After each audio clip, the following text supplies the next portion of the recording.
Yeah, it looks like we're gonna have a good audience today. All right, so we're live, and now we'll start letting folks in. Got that. Okay. Hello, everyone. Welcome to Piano Tech Radio Hour. Really good to have you all here. Yukimi, your co-host, so if you see anybody needs to be let in, you're welcome to let them in. Okay. And from the waiting room and stuff. Okay. We'll just take a minute to let folks trickle in, and then we'll get started with the session. And I am going to spotlight the main players here off the bat. So let me do that. Spotlight myself, spotlight Yukimi, and we'll add a spotlight when Clara jumps on as well. I think she is. There she is. She's in and out. We'll give her on a second. Okay, cool. All right, looking good for us to kind of get rolling and get started. And so I will start with that. As I mentioned last episode, I am streaming in live from Peru, which I don't know if you know, Yukimi. Oh, I did not know.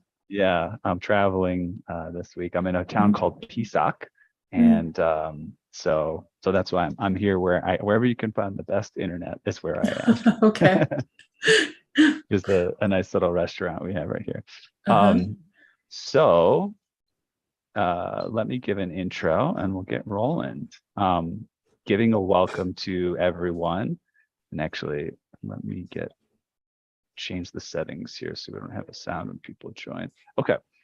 Welcome everyone to Piano Tech Radio Hour. We gather here every Saturday to meet with and learn from the most fascinating and knowledgeable folks in the piano world. I always like how that makes a little bit of pressure on the guests. You have to be fascinating and knowledgeable, or it just makes you feel good about being here. These people include manufacturers, rebuilders, musicians, makers of other instruments, and of course, we talk often to piano technicians and learn from them. Our mutual goal is to become better at our craft, help each other, and to create an ever more musical world together. Now, Piano Tech Radio Hour is brought to us by Piano Technicians Masterclasses.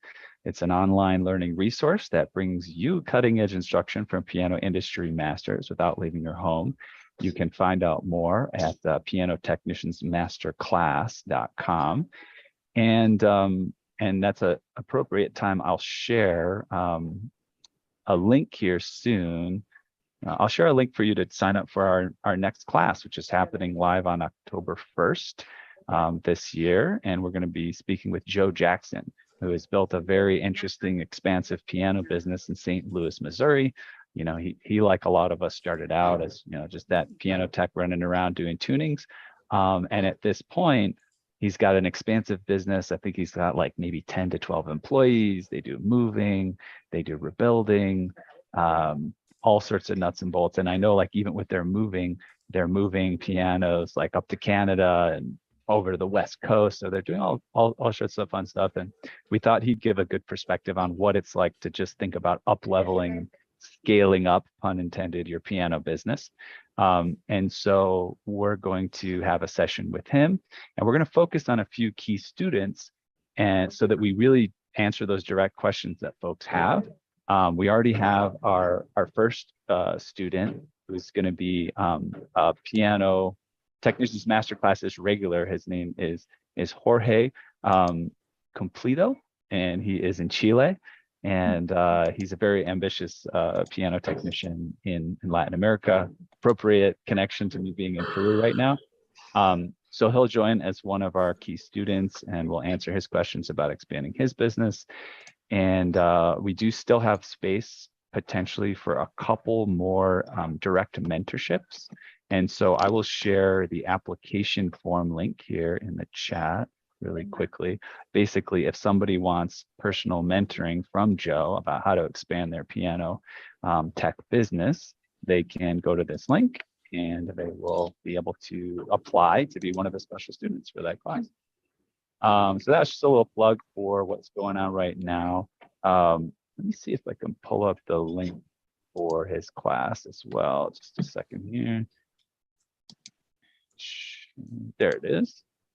And I'll put that in the chat as well. So I think our first early bird pricing just ended. So unfortunately, you missed the cutoff on the early bird first pricing for Joe's class, but we still have one more two more early bird pricings where you can save basically $100. I think still at this point, or no, yeah, I think we're still at the level of $100. I'll have to double check on that, but yeah. So you might as well get in early if you're interested in that. Yeah, that's enough info on that. If people are interested, they can go to the link or email me to find out more. But we are here today to talk to some interesting folks who are having an intersection with piano teaching and also piano playing, and also having a similar thing like we do here, like a podcast or a way to connect with their community on a regular basis. And so our guests today are Yukimi Song and Clara Zhang of the Piano Pod. I know them as connections from New York City. They also know Andrew Inkavet, who I brought in last week, who's another piano teacher, or I brought him in a couple of weeks ago, another piano teacher who's expanded his business in New York City. And let me give an intro to Yukimi, and then I don't have an explicit one for Clara, so we can just let her speak for herself, or Yukimi can for her. But let's introduce Yukimi. Yukimi likes to introduce new values, ideas, or concepts to her audiences, whether they are listeners of her podcast or social media followers, students, or concert goers. By using her creativity in how she presents these ideas, she wants to welcome people into the world they never knew existed before in a fun and engaging way that they feel included and relatable to the topic instead of intimidated by it. At first, folks may not appreciate a new idea. When their mindset shifts to understanding and accepting it, there is nothing quite like that sense of accomplishment and satisfaction.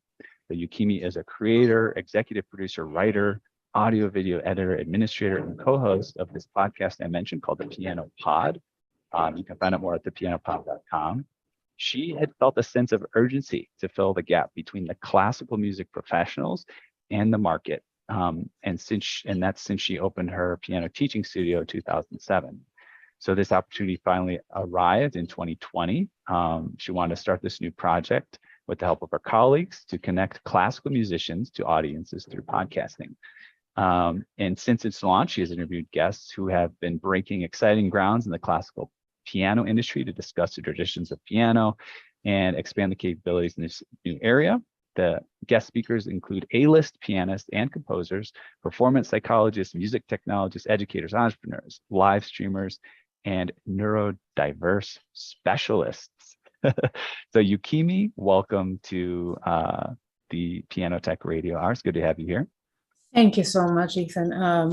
This is such a privilege, and thank you everyone for being here. And I'm very excited to share my experiences with you. And just a few days ago, I've interviewed this amazing pianist, my teacher too, and he's actually the last student of the legend Vladimir Horowitz, and he just shared this bombshell stories. And I'm as I'm editing, I'm like crying at the same time because the story was amazing. But I love what I do, and especially being able to, create this amazing community through podcast or live stream, or it's just been an amazing journey. And I'm very grateful for Clara Zhang, my friend and my partner in crime.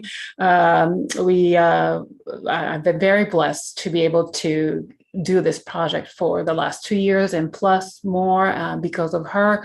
So let me introduce my co-host and my partner, Clara Zhang from New York City. And she's my partner, and also she's a classical pianist and piano teacher. Clara, would you like to say more about yourself?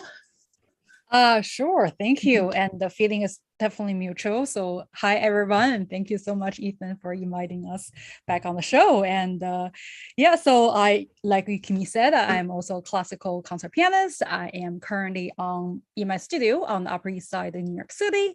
And so this episode we did a couple of days ago was very meaningful because Yukimi's teacher was the last student of Horowitz, and I just all of a sudden remembered the reason I opened my studio on Upper East Side, because when I was a child growing up in China, I had one CD, and in the back it says Horowitz in his studio on the Upper East Side of New York. I was like, that's where I'm gonna go play the piano, Wow. And so life is kind of funny like that. And so yeah, the last few years it's been such a blessing, and I've known Yukimi for many years, and she was like a sister to me sometimes, even feels like.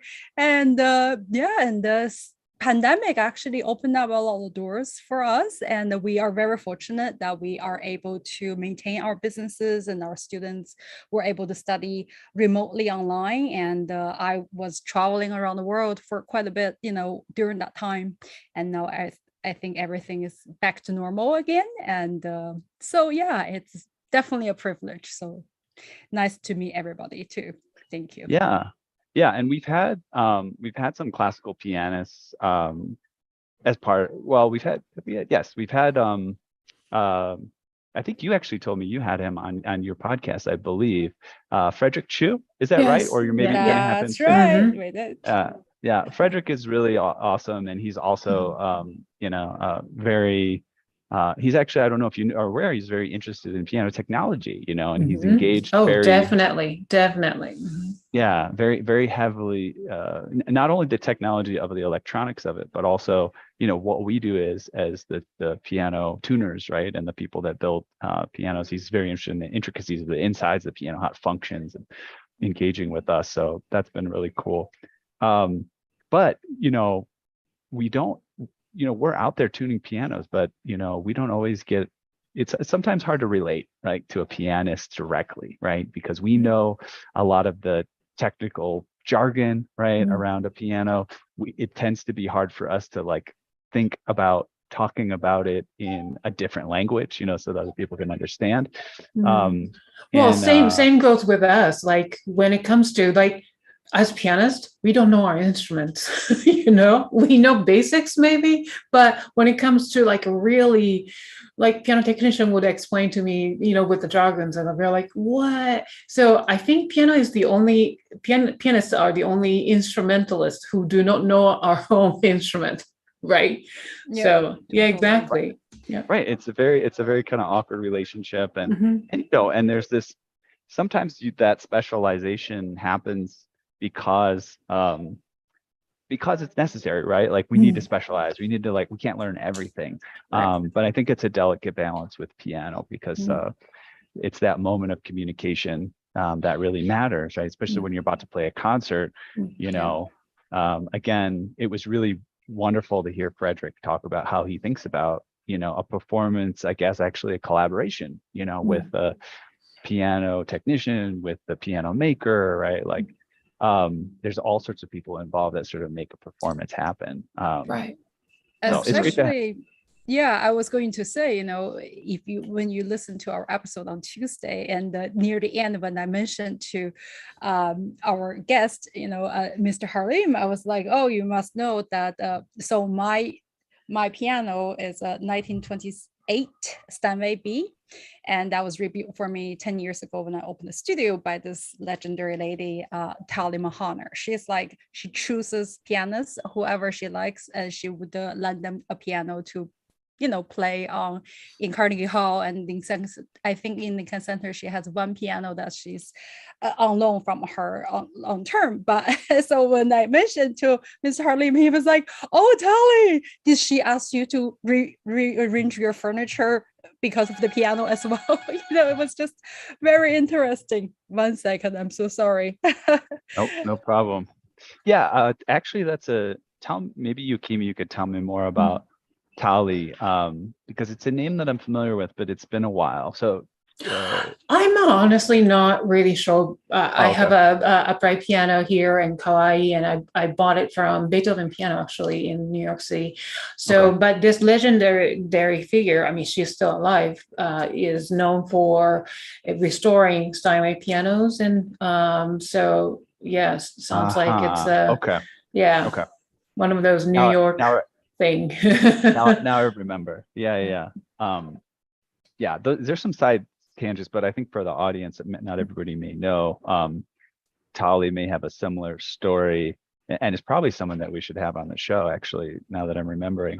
But Faust Harrison Pianos, this huge piano dealer in New York City, really just started as a couple, pianists, classical aficionados and players that wanted to try their hand at rebuilding, right? And all of a sudden, they did a great job at it and started building this. And it's a huge business. It's like basically one of the biggest dealers of pianos in the country. And Faust Harrison, yeah. Faust Harrison, yeah.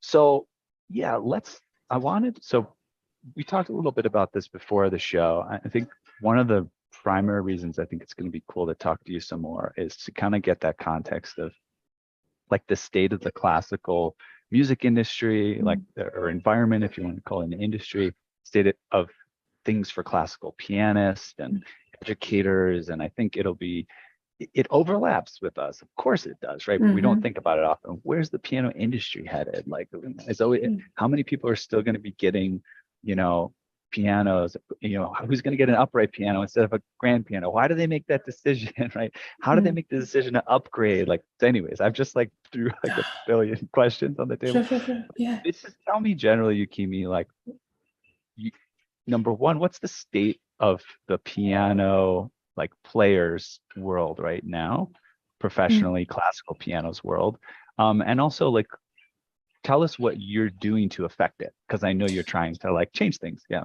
Well, that is a big question, because honestly, that's a big burden on the shoulder. The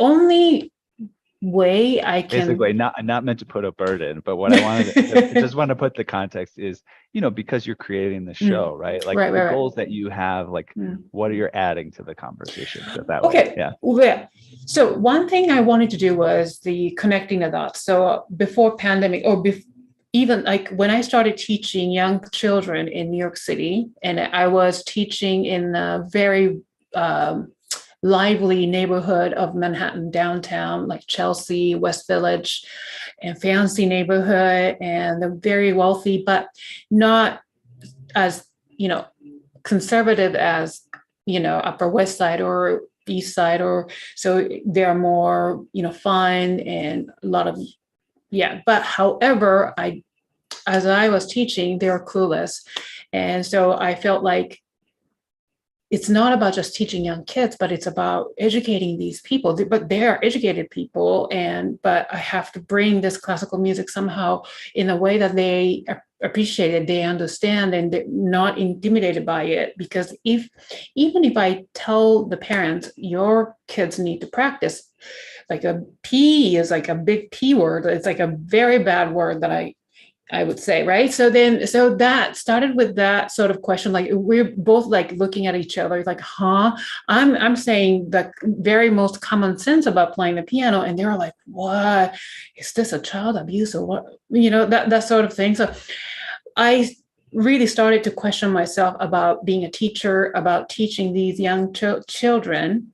And starting from there. So eventually I wanted to create a show where, all the professionals come in and talk about piano, what it takes to become a pianist, or what it takes to being the concert pianist. It takes a village, the teachers, mentors, technicians, venues, and then those people who work at the venues. And so all these things I wanted to sort of open the box and then display that in front of the audience. And this is what it takes. This is the industry of music. And so I got to interview so many people. And before that, I had one student, and he said one time, Yukimi, you're teaching me all this classical music, and I don't want to do classical music because I want to be in more like in a pop industry. And then I don't know why you're teaching me classical music. And I'm like, well, dude, you're learning how to play the piano, playing the piano. So to me, it was like I had this really authentic classical education. So to me, that was education. But to him, it was like almost like teaching him different language. So that too. And then I was like, how can I really fill this gap.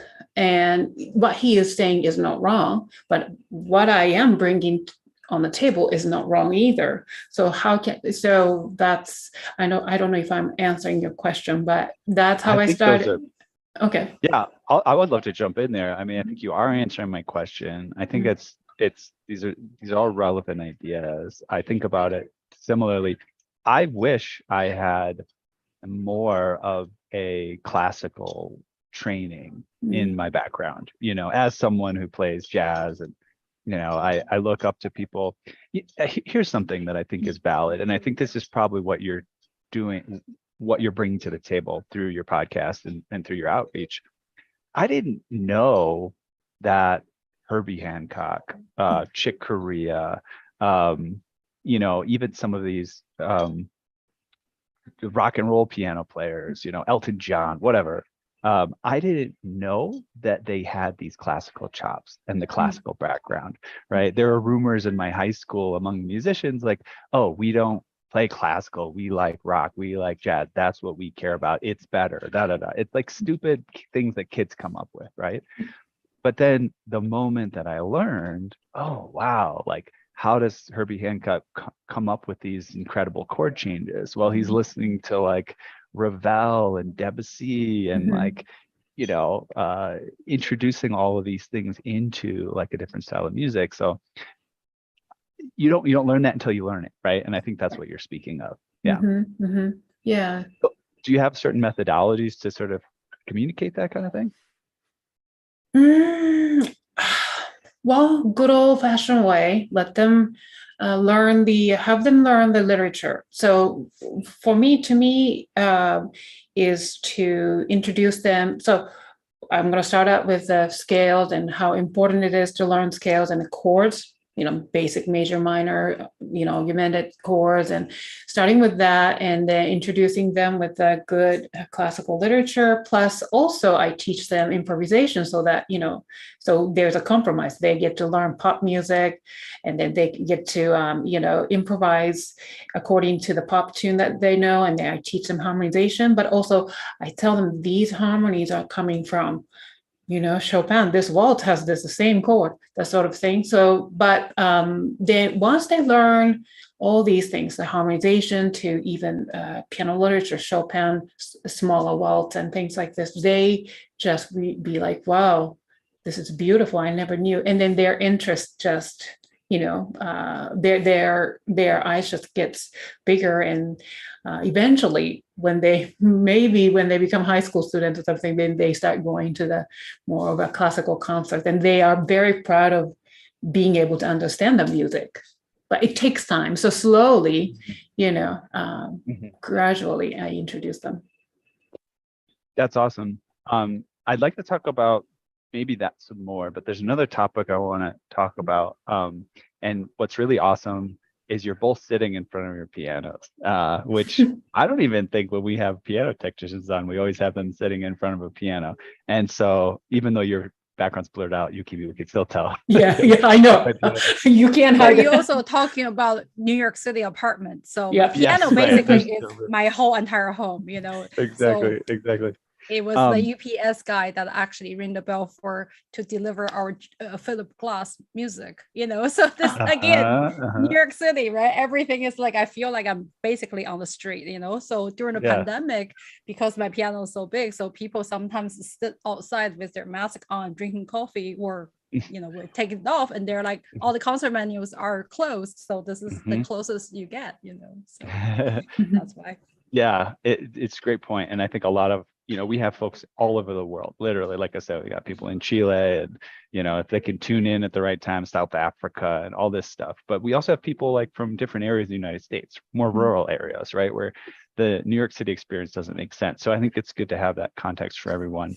But yeah, that was sort of like a preface to asking you both the question of, what was the process like of obtaining your current piano?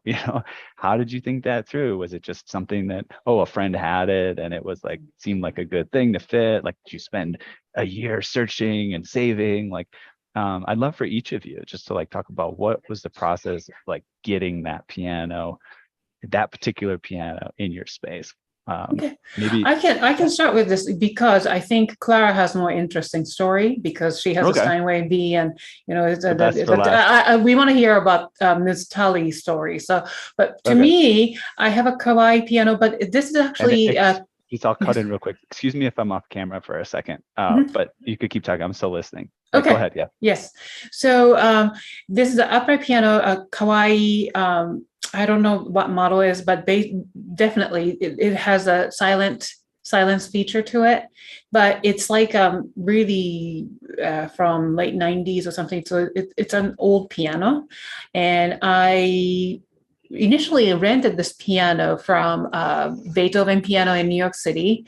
And because at that time, I was still student and I couldn't afford. So I was paying the rental, like monthly rental fee. Then eventually they said after a year of rental, then the rental fee goes toward the purchase. So you have to decide. So I paid them in cash. There we go. This is the rest of the money. I'll take it. So that's how this kawaii piano became my instrument. But I made the piano keys heavier because at one point I had to deal with this very old concert D Steinway somewhere in New Jersey for my solo concert. And then that keys were, because not a lot of people had been playing on that piano for such a long time. So it was like really one of those heavy keys, like, so I decided to just train my fingers in such a way that I could tackle that piano. I had to play like Albanese and very complicated Debussy pieces and things. And so I made the piano heavier. Yeah. Yeah. Tell us about that process, actually. To make it heavier. Yeah, I don't. We've worked with you a little bit. I don't know if that was us because I didn't do it personally. Yes, I think so. I think it was you guys. And then one of the technicians was, I think, calling you or calling someone. I don't know, not maybe directly you, but someone from your company. Okay. And then basically, I don't know if this is correct, but I'm sure it is. Okay. So let me pause you right here, and I'll tell you why I'm asking about this. Okay. Again, we have an audience of piano technicians here, and some folks will do stuff like that, like make piano keys heavier. Some folks won't. Like maybe they don't know how to introduce the idea to the customer, or maybe a customer asked them or whatever. So I think this is it's really interesting to just go through some of the details. If you don't remember the specifics, that's fine. But I think it's useful from a pianist perspective, to hear about the point where you decided to invest in that, right? Because some people are oh, what's it? You can't make keys heavier. What's the point? So just the interactions that you can remember, and how you went about it and how long it took. And I think that stuff's really interesting for our audience. Just to give you the context. Yeah. Oh, thank you. So, so then I really needed my piano to be heavier because I had to get used to that piano on concert D piano in New Jersey. So I asked the technician from your company probably, and then he said, let me talk to my boss and then figure out. So as he was calling one of you, and then he said, oh, there is one of those clips where you use the stack of paper, like binder clips. Binder clips, yes. To use that somewhere in the piano. I don't know exactly where, but he used that clips for every single one of the keys. They clipped it, and then that's how. And then he used two of them in each one because I really want the key to be heavy. I tried one, and then I couldn't tell the difference. So let's make it two. Boy, it was heavy. My piano keys are heavy. Even Clara came to my home several times. He tried my piano. It's a real workout. Yeah, the arm is so stronger. Yeah. So yeah. And we had a comment, of course, from our audience because we're all piano technicians.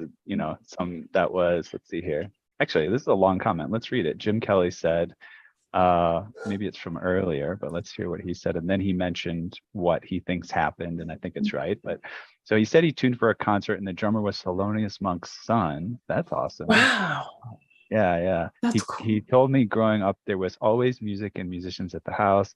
He said his dad had a huge collection of classical music in his bedroom that he studied intensely. Interesting. He felt all the secrets were written in the classical composers. Wow. My teacher said, if you can play the classics, you can play anything. It's hard work, and too many people want it to be easy. There is no easy. Yeah, that's fascinating. And Thelonious Monk is that really fascinating character who's, he's got that like music that appears so simplistic on many levels, but is so, it's so inscrutable, right? On other levels, it's like, but how is it so simple but so beautiful, and how is it so unique and nobody else sounds like that? And it's really interesting to hear that about the classical music connection. But the comment that he just made here, which is very brief, but I'm glad I read the last one, was on the hammer shanks. So it's very likely if we went to that piano behind you and we open up the top, you would see on the hammer shanks, which are like sort of the long circular rods that connect to the actual hammers that hit the strings, there's probably binder clips on those. And that's what's causing some more heaviness in your action. And there's also like, you made me think about it. There's also other ways to sort of make your piano feel heavier without actually adding weight. Well, it's sort of adding weight.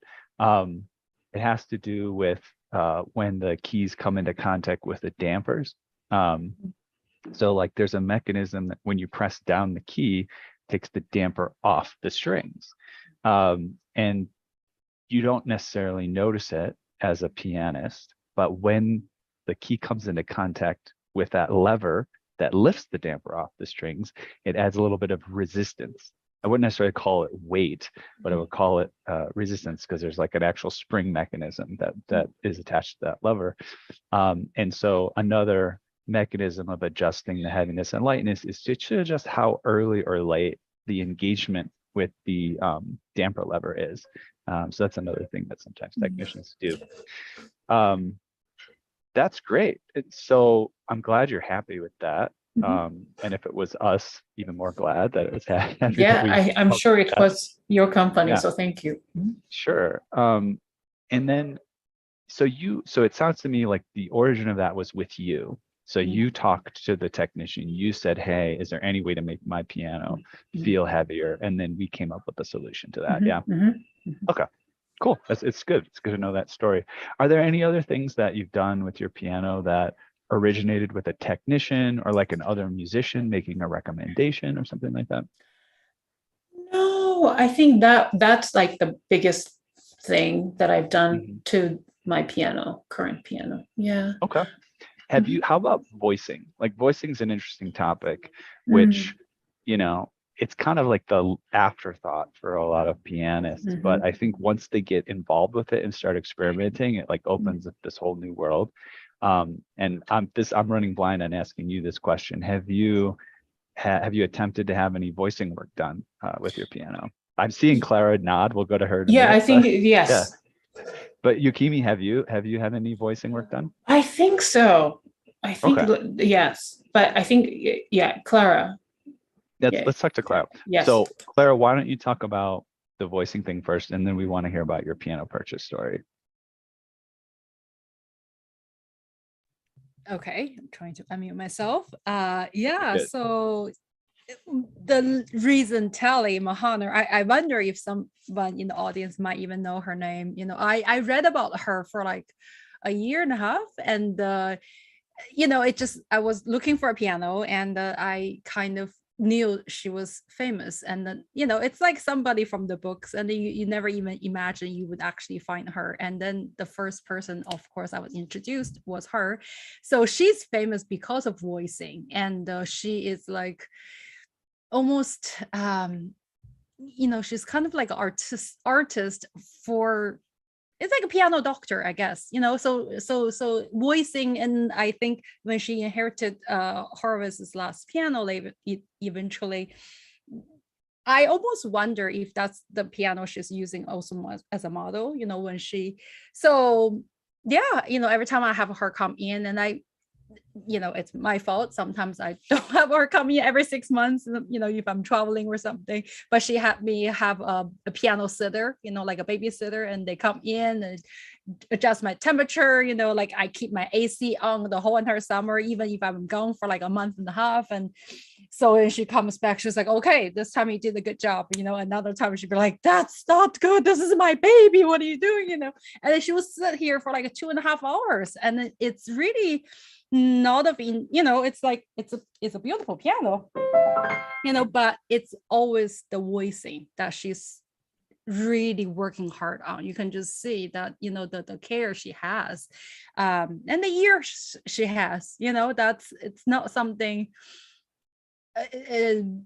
anyone could just do, I guess. I remember when I first had the piano, it was quite loud. It's a big, it's a B, it's a for 6'11", right? And I have a studio apartment. I have very high ceilings, but it's like fourth floor in New York City apartment. So I'm always worried my neighbors are gonna sue me or something, So I asked her if it's okay. So she at first told me to put blankets inside of the piano, and so to stuff the sound. But then, obviously I play a little differently when I'm on stage. So we decided that was not good. And then she was able to tone it down a little. So, but to me, I felt like the voicing part it's still colorful. It's still very beautiful, even though it's not as loud as as if this was in much larger space. And out of curiosity, you don't have to share, but when it comes down to having voicing done for your piano with technicians, is that something where it's sort of included in the general visit, just a little bit of voicing, or you kind of have a special thing where maybe it costs a little bit extra, we're going to spend some time with voicing? What's been your experience with like the sort of productization of that? Well, Tally is not cheap. So to begin with, I think it's already included, and over the years. So I believe it's, my best friend's husband is also a very respected piano technician in Boston area. And what's his name? Do you know? Michael Blencher, I think he has Irish last name. Cool. So I was telling you, Kimi, maybe I should invite him to your show at some point. Introduce me to both of them. Again, I think I have some connection with Tali very loosely, but introduce me to both of them. Let's have them involved. Sure, definitely. So but anyway, so even he charges, I think, a decent amount, in Boston area, but compared to Tally, he was like, oh wow, that's a different level, so but she's definitely worth it. So and she spends longer time too.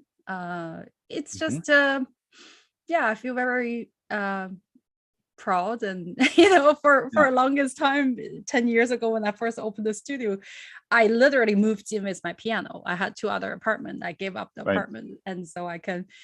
And so for a while, I felt like I'm here to protect my piano, And Sandy, the storm came like a week or 2 after my piano came in, and I remember. Luckily Upper East Side was okay, but I was like, if we're gonna go down, I'm gonna go down with the piano. I have to like drag the leg of the piano. So, but luckily everything was okay. So So that, again, that's useful. To go back to what you said about like the pricing of it, right? It's kind of a model that we've moved to with Floating Piano Factory. We used to charge separately, for example, for a tuning and a pitch raise. That's a model that a lot of technicians use.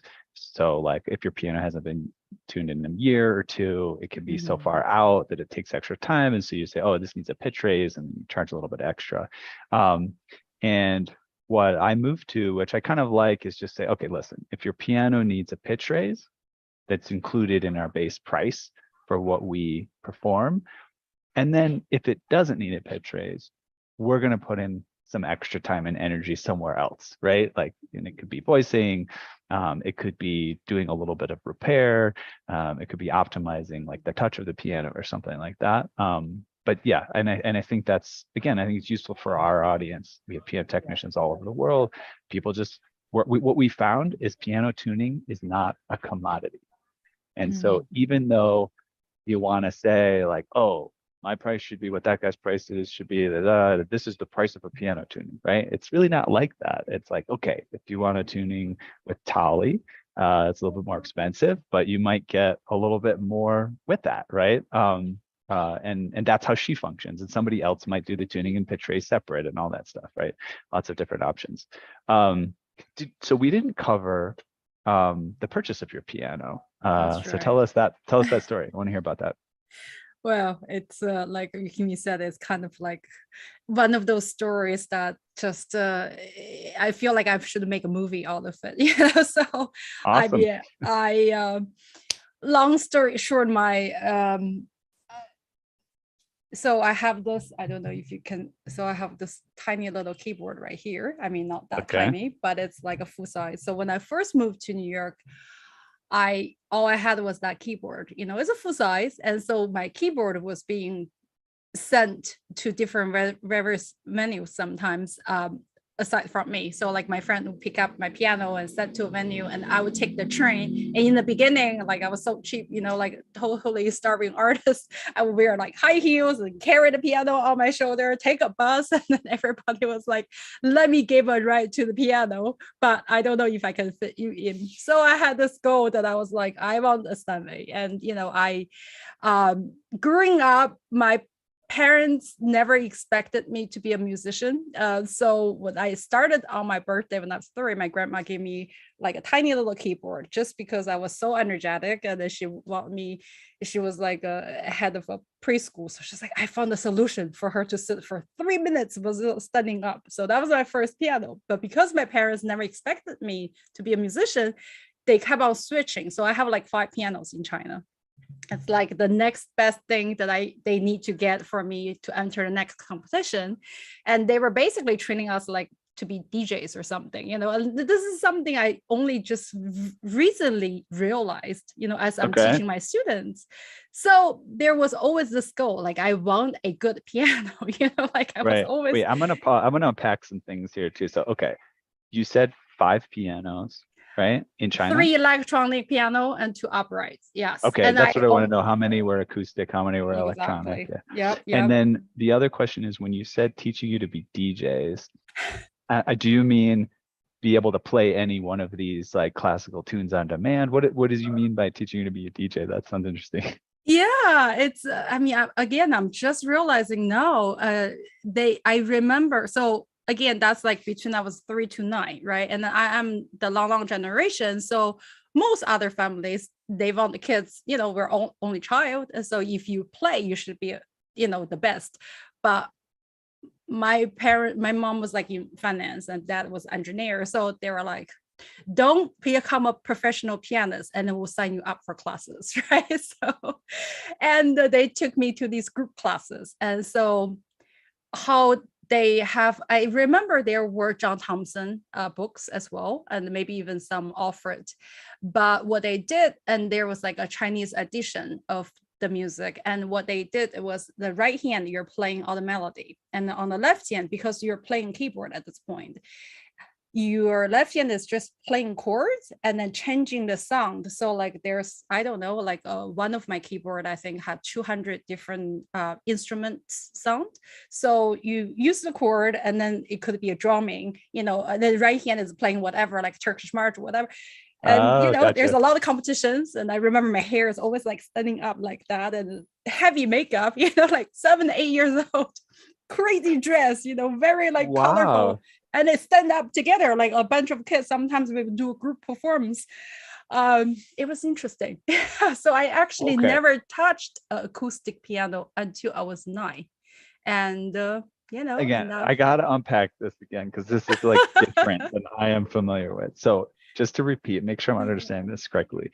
You had group piano lessons when you were a kid, and the way that they taught you was to hold down just your left hand, not too complicated left hand. It would play some sort of like background, backup music, and then you would just play the melody in the right hand. Exactly. And in addition, they were like having you like, they were teaching you also about the performative, flashy aspect of it and Oh, getting for you like sure. dressed up and wow, see, this Yeah, is something yeah. that And a I'm lot not of even aware of. competitions too. I've won a lot of And they competitions. and they made a competition out of it too, which is Yeah. also interesting. Like I would think, oh, well, they just want the kids to have fun, so they just like make it easy and da da It was da, and they dress serious. up, da da. But it was serious. Wow, it's always interesting to hear about different cultures. Right. I mean, just even here I am in Peru. It's just Mhm. always always every culture has something different, and it's just Yeah. fascinating to hear about it.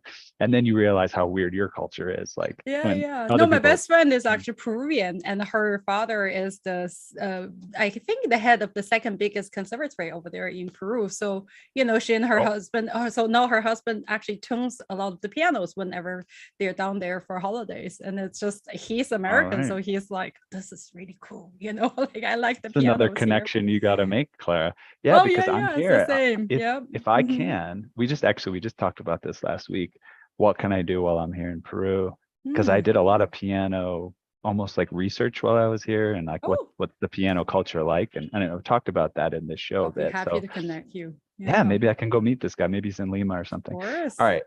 So I cut you off in the middle of the story. No Clearly, we're going to worries. make a movie about this. So we can get the full story beyond. So So we'll you get had to all these, you get my it. Yeah. piano. Yeah. Go. Yeah. Exactly. Move it forward. Go So ahead. moving forward, and then I eventually came to the US and I came to New York. And then but my first stop was actually Topeka, Kansas.